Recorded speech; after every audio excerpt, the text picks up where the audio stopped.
Ezel günden rehli eşke düşüp ben bir bela gördüm.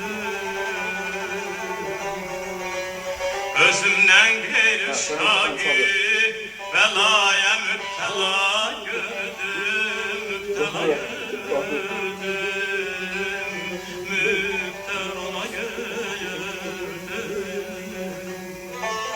Dolandım alemi, bir yar hemdem görmedim billah. Cefasını çektim yarı, özüme müptela gördüm, müptela gördüm, müptela gördüm. Sensiz könlüm evi yar odlana, tez gel kalbimde özüm yar hicrana. Aha aha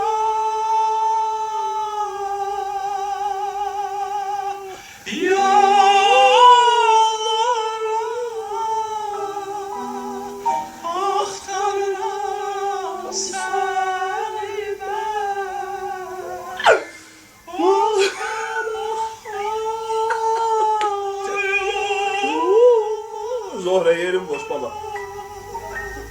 Ahtaram seni ben, şirin sözüm gelmedi, iki gözüm gelmedi.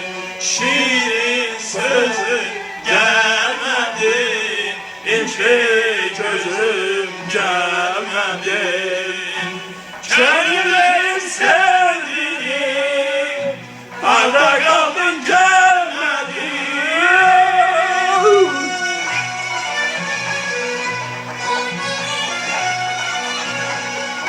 Kendimi sevdiğim Hadi gel sen şuraya. arda kaldın gelmedi.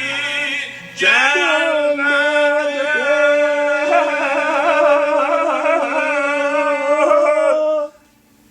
İç bahar. Durnalar geldi, sen gelip çıkmadı, harda kalmışsan. İlk bahar geldi, durnalar gitti, sen gelip çıkmadın.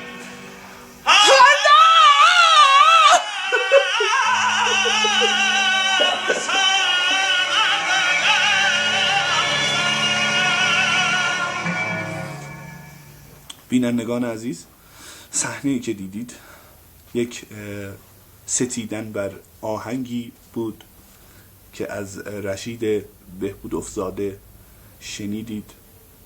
2 عدد فول که مغزشان پر از پهن یعنی پخ گویون است.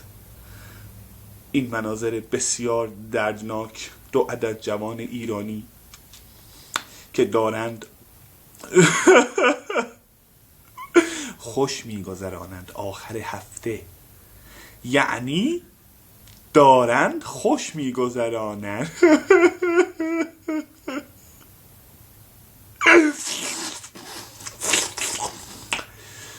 شما دوستان و عزیزان که در خانه نشسته اید و این مناظر دردناک را میبینید، با شما هستم. بله، با خود شما. Don't try this at home. یعنی هرگز این برنامه را در خانه اجرا نکنید. اصلا. با من بگو ای یار.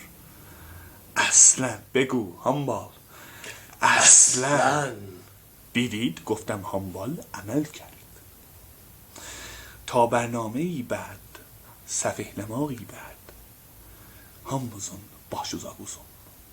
خدا نیست.